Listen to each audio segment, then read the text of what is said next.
Eu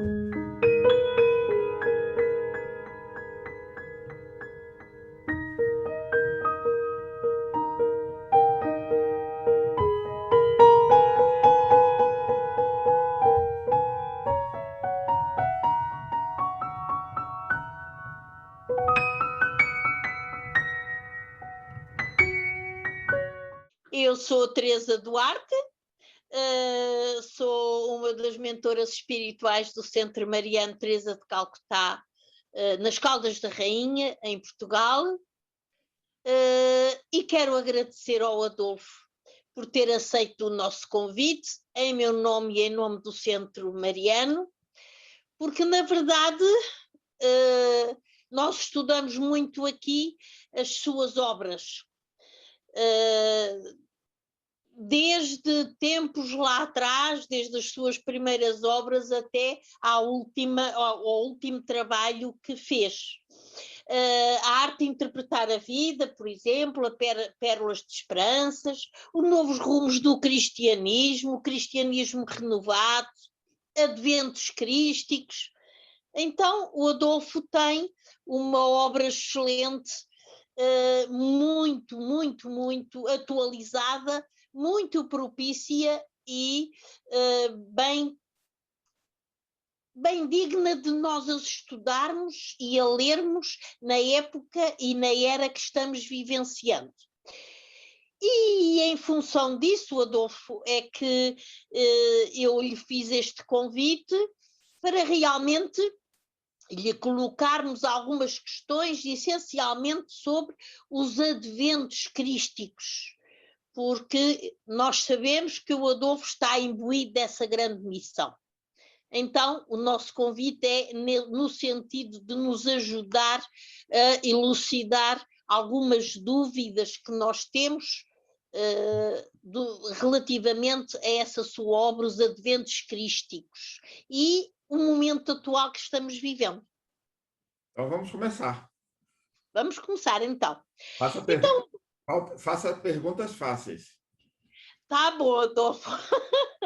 Então, na primeira pergunta, e que consta dos adventos crísticos, a determinada altura, o Adolfo diz: em sendo assim, o ofício sacerdotal para o cristianismo renovado ficará a cargo dos convictos, portadores inatos da vocação missionária, da vontade como a expressão da onipotência de Deus em si, pois que a vontade é força superior, única e insolúvel, se alicerçada na fé ampla e indivisível que emana do Pai.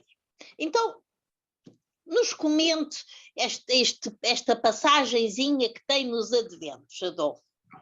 Para quem não está ainda acostumado com essa linguagem, nós já estamos aí há alguns anos da era do mentalismo. De agora em diante, nós vamos divulgar com muito mais intensidade.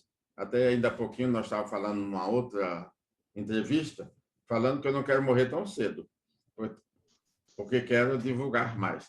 Então, a proposta é, nós fazemos parte, a gente repete sempre, que são pessoas diferentes, ouvindo momentos diferentes, lugares diferentes. Nós fazemos parte de um planejamento. Nós encarnados e aqueles outros nossos superiores desencarnados. Então, é um momento de renovação do cristianismo, que não tem nada a ver com nenhuma religião existente no planeta, porque o Cristo nunca foi inserido em nenhuma religião no planeta Terra. Cristo é o criador do planeta Terra. Cristo é a essência massa, é o alimento sagrado da vida no planeta Terra. Então, Jesus foi a maior autoridade moral que, como médium, na condição de médium, intermediou a vontade do Cristo e as nossas necessidades. Então, essa condição agora de nós renovarmos o cristianismo, repetindo, é um evento para a Terra, é um evento para o planeta, é um evento para a humanidade. Então, não é para a religião. Envolve os 4 pilares. Mas tem muita gente, tem muitas pessoas que se colocam à frente, e aí vem a advertência. Adquira a condição moral, que é a sua ligação, a nossa ligação com Deus, para que você tenha a condição ética de representar a divindade em todas as épocas, muito mais agora que nós estamos na fase seletiva, separando o joio do trigo. Então, é só para evitar. A pessoa não tem preparo, não se preparou, não conhece os assuntos e se colocam como porta-voz dos céus. Ou seja, aquela fase de cego guiarem cegos terminou no signo de peixe. Agora nós estamos na era do mentalismo, é preciso ter força interiorizada para representarmos a divindade. Certo, Adolfo. Então, ainda nos poderia comentar sobre uma outra passagenzinha que também está nos seus adventos crísticos, que diz: por existir uma linguagem própria para cada época, para cada grau de evolução, o humano terreno já vislumbra intuitivamente um novo horizonte em que ele se sente co-participante da criação, pois se tornou ciente de que foi ele quem fez a história do seu planeta. Então, o que é que nós aprendemos já, Teresa? Com o tempo, com a ilustração, com o mundo espiritual se comunicando através de todas as épocas. Então, agora já não tem mais dúvidas. Somos todos, independente da concepção religiosa, somos todos espíritos encarnando e desencarnando. Então, se alguém quiser negar a reencarnação e a lei de causa e efeito, são as duas primeiras leis da vida, é uma questão de conveniência. Então, pegando aí a sua pergunta, sendo nós que fizemos a história, todo esse passado foi feito por nós. Uma hora representando a ciência, o pilar social, a arte ou a religião. Então, agora é momento de consolidação de tudo que nós já amealhamos através dos tempos, dos milênios. Atualmente, na Terra, nós somos seres siderais, nós somos seres cósmicos. Ainda há pouquinho estávamos aí em outros mundos, fomos exilados e agora estamos na Terra. Então, pegando todo esse conjunto, é para trabalhar essas pessoas, nós, encarnados e desencarnados, que tem bilhões de espíritos que também estavam na carne há pouco tempo, mas não conseguiram dar uma qualidade à própria vida, à própria existência.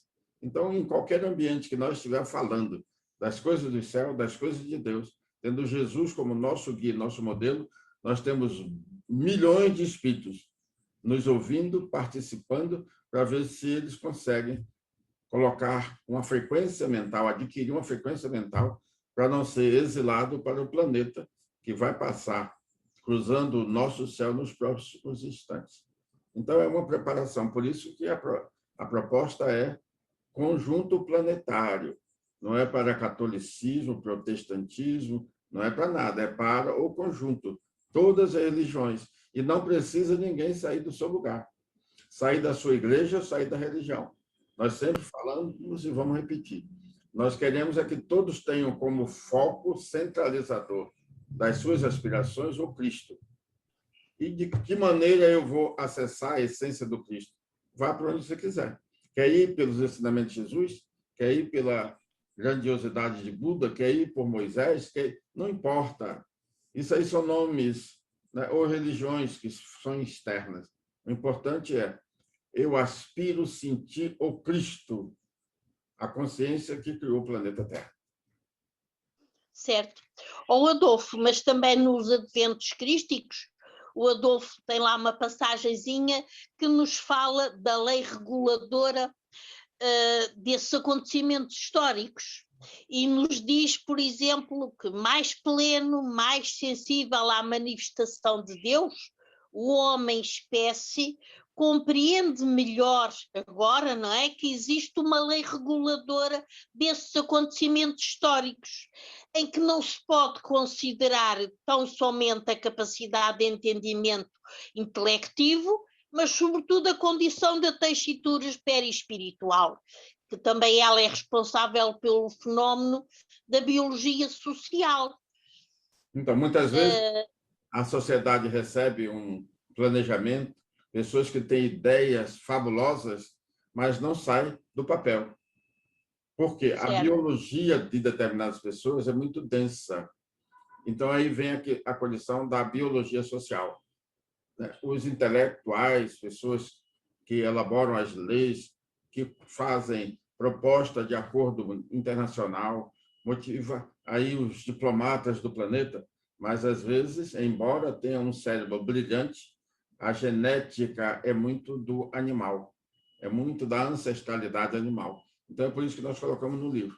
A ideologia é maravilhosa, mas a biologia sufoca.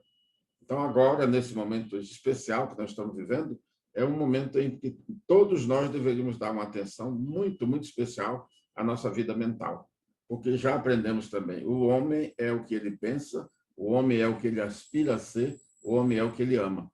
Então, determinadas pessoas quase que materializam a vida mental com coisas muito baixas, coisas muito pequenas. Vamos, gente, nós estamos numa fase de transição. A vida biológica é muito curta. Então, essa proposta de renovar o cristianismo é renovar o homem. Vamos dar uma outra qualidade. Nós temos aí a kirliangrafia, que você conhece, faz uma foto para nós termos uma ideia da sua aura, do seu corpo energético, para nós estarmos conscientes. Eu sou o que eu penso. Então, pensa uma coisa bonita e tira a foto, Kirlian. Pensa uma coisa que não é bonita, para a gente ver como é que vive o nosso corpo energético, a nossa aura. Senão, nós seremos levados para um planeta que vem higienizar a Terra, levando, segundo as profecias, 2/3 dos espíritos que compõem o planeta Terra, encarnados e desencarnados. Adolfo, então, agora ainda lhe ia pedir para nos comentar e explicar um pouquinho porque é que nos diz, também nos Adventos Quísticos, que amar é a ciência cósmica da vida. Já chegou o teu conhecimento, né? Nós anunciamos até esses dias que já é o próximo. Precisamos um pouco mais de explicação da sua parte. Vamos lá, então. Nós ontem até anunciamos, começamos a pensar. Primeiro, a ideia veio o título. Agora vamos criar o sumário, o índice. E depois vamos gerar as perguntas, as respostas virão depois. Você já está se antecipando. Então, amar é a ciência cósmica da vida. Todos nós já sabemos, de alguma forma, já sabemos. Porque na série psicológica da Joana de Ângeles, que começou em 1990, com o livro Amor, Imbatível Amor, ela ali já falava, isso já tem 30 anos, quanto mais se ama, mais se revitaliza. Então, qual é a tendência natural se a nossa escola está deixando de ser uma escola primária para secundária? Nós vamos amar mais, consequentemente, nós vamos ter ações mais dignas, pensamentos mais nobres. Com isso, nós vamos despertar mais a nossa capacidade de amar. E com essa capacidade de amar maior, nós vamos amar, sobretudo, o nosso Criador. Primeira lei da vida, do universo. Amar a Deus sobre todas as coisas. Naturalmente, nós vamos ter a ética, que é amar aos nossos semelhantes como a nós próprios. Então, essas guerras que nós ainda temos, essa miséria social, a fome. Esse dia nós estávamos falando sobre quantas crianças, até a Leninha falou, que a cada 8 crianças tem uma com fome no planeta Terra. Quantos velhos sem apoio, sem nada, sem um sorriso, abandonados. Então, agora é momento seletivo no planeta. Então, amar é a ciência cósmica da vida. Vamos desenvolver isso aí para o ano que... Mais para o final do ano que vem, o livro deve estar pronto, mas é para a pessoa entender. Ame-se, porque se eu não me amar, eu não tenho condição para amar os meus semelhantes. O ponto de partida é o alto amor. E agora, a época é importante, porque é em função das dores que nós vamos ter. E não é a nossa dor individual, é uma dor social, é uma dor da humanidade, é uma dor coletiva. E nós fazemos parte, somos todos irmãos, filhos de um mesmo Pai. E somos unos com Deus. Então, agora, Tereza, o negócio é amarmos. Amarmos, amarmos. E esses pensamentos que nós temos contrários à manifestação do amor, vamos usar a linguagem moderna, vamos deletá-los. Porque precisamos de vitalidade em nossa vida mental para manter a vitalidade do nosso corpo biológico. Certo, Adolfo. Obrigada. Fica um pouco mais claro para nós agora. Adolfo, então, e agora em relação ao que se está falando muito por aí, é esta transição planetária, os discos voadores. Eu também gosto Me explica um pouco sobre esse disco voador e qual a sua finalidade. A minha neninha está aí em Portugal e ela não tem avião para voltar. Eu já falei para ela que, se demorar mais, eu vou ter que ir aí com um disco voador para poder abduzi-la. Eu vou ver se arranjo cá um. Mas, Tereza, a finalidade de fazermos colocações a respeito do disco voador, dos discos voadores, é que esses discos fazem parte também da fase de transição planetária. Um item importante que nós temos falado é que a ciência, de um modo geral, que ela é muito empírica, então ela não tem essa experiência para provar que nós estamos sendo visitados por extraterrenos. Então vem a religião, ou vem esses conceitos espirituais, mostrando que o universo é habitado. Nada melhor do que recebermos esses que vêm de outros mundos, tanto do nosso sistema solar, quanto de outros ambientes, por exemplo, de Cocheiro, né? Lá de Capela, e de outros mais, de Lira, de Andrômeda. E o que é mais importante e desafiador para a nossa ciência terrena é dos argosianos. Os discos voadores também vêm do interior oco da Terra, de uma civilização chamada Argos. Isso modificará totalmente os conceitos científicos e religiosos da humanidade. Então, os discos voadores farão parte do nosso dia a dia. Até num vídeo aí para trás, alguém perguntou e nós falamos. A entidade Shiva, uma divindade, ainda pediu que reservássemos os lugares mais abertos, principalmente as restingas, para que esses aparelhos pudessem pousar de maneira que não traga prejuízo à nossa sociedade. Então, esses extraterrenos, a ciência vai concebê-lo, porque tem uma placa interplanetária que o material não tem na Terra, falamos na gravação anterior. Então, isso tudo é para mexer com a humanidade, dar um novo sentido à vida. Nós estamos quase sempre rodopiando em torno do nada, e depois a idade vai passando, vai passando, vai passando, e quando a gente fica velho, coisa que eu não quero, quando a gente fica velho, entra no desespero. A vida está acabando, está chegando ao final de mais uma encarnação, e eu não consegui coisas fundamentais para a nossa vida. Então, o universo é habitado. Certo, Adolfo. Velho não pode ficar porque nós precisamos de si para estudarmos e estudarmos os seus livros. Eu não quero morrer, já falei com o pai, o Criador, não. Ele vai atender o seu pedido.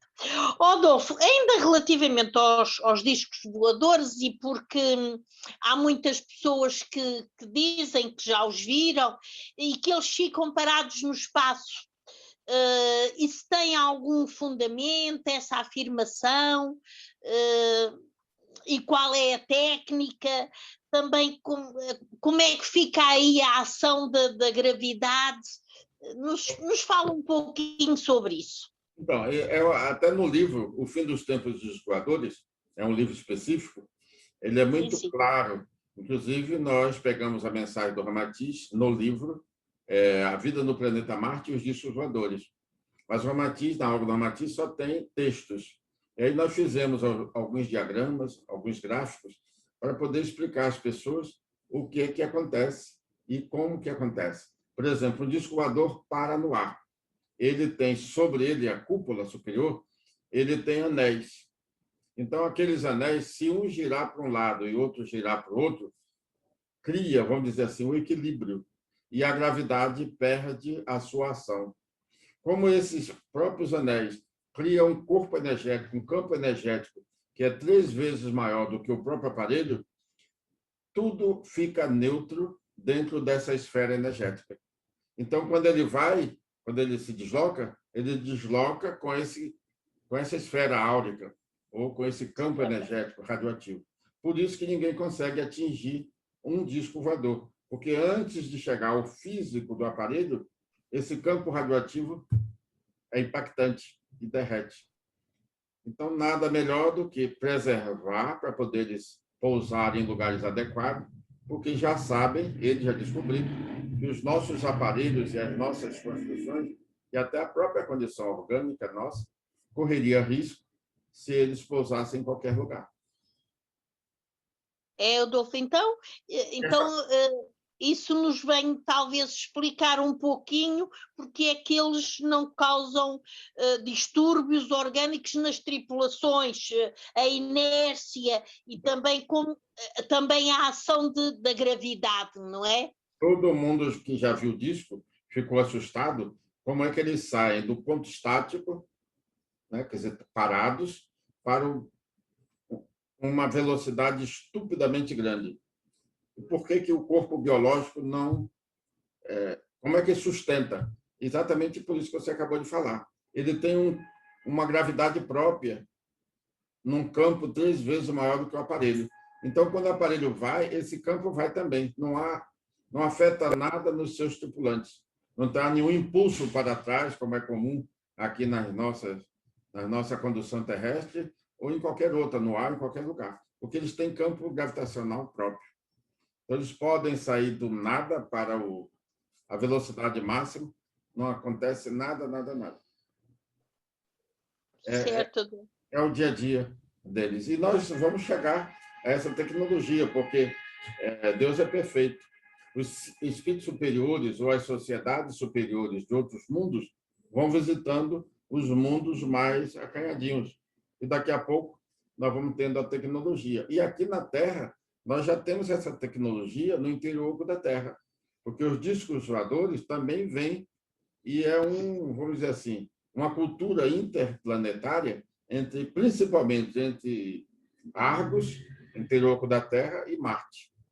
Mas temos também alguns satélites, como é o caso do satélite Phobos, de Marte, que também é habitado, segundo Ramatiz. Então, nós estaremos daqui a pouquinho sendo visitados, e nós falamos no vídeo anterior, é uma visita em paz, né? De calor, de fraternidade. Nada de invasão, como muitos filmes colocam, que nós seremos invadidos. Se alguém vai ter que invadir, tem que ir para a sua terra, Caldas da Rainha, porque aqui não vai invadir, não.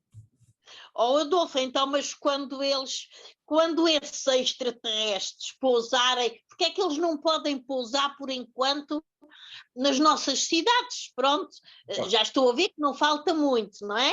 Não. E para haver até um intercâmbio cultural, interplanetário, como é que nós poderemos... Será que ainda iremos ver essa situação? Será para breve? Como é que...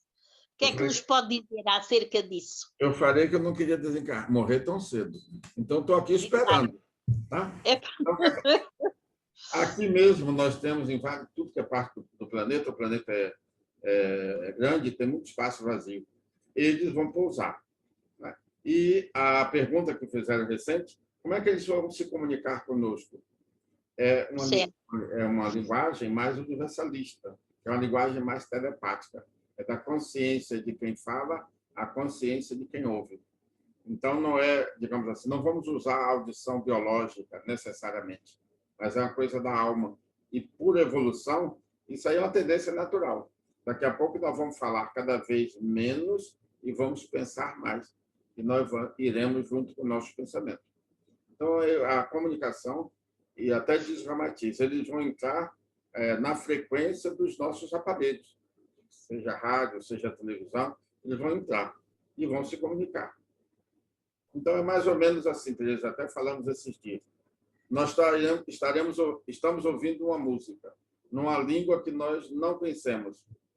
O cantor, ele é tão pleno, que ele passa a mensagem através da onda mental. Eu não sei o que ele está falando, mas o sentimento nós alcançamos.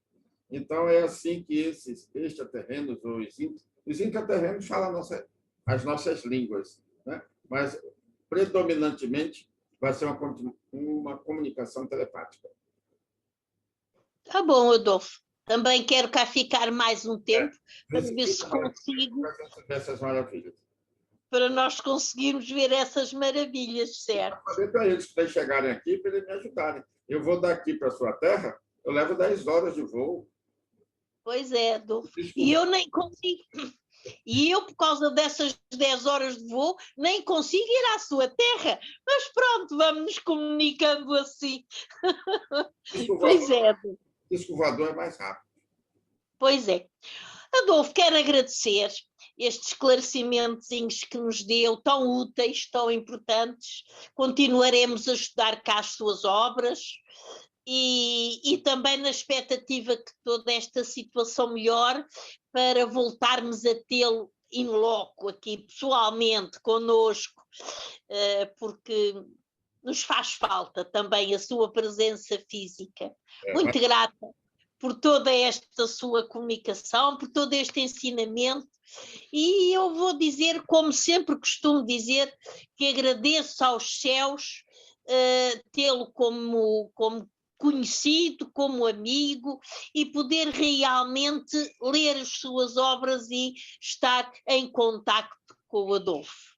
Muito grata por isso. Para encerrar, né? Como o propósito dos discos voadores é mostrar a pluralidade dos mundos habitados, né? O Chico Xavier, certa oportunidade, olhando para o céu, olhando para as estrelas, aquela coisa toda, sentiu vontade de conhecer esse universo habitado.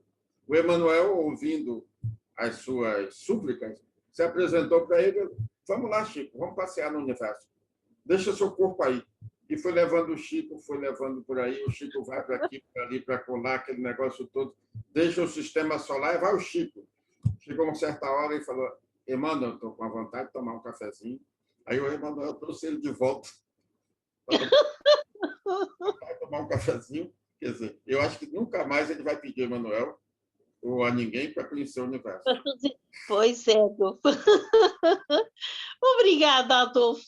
Fique em paz, tudo de bom, Adolfo. Obrigada, obrigada. Bem-aja.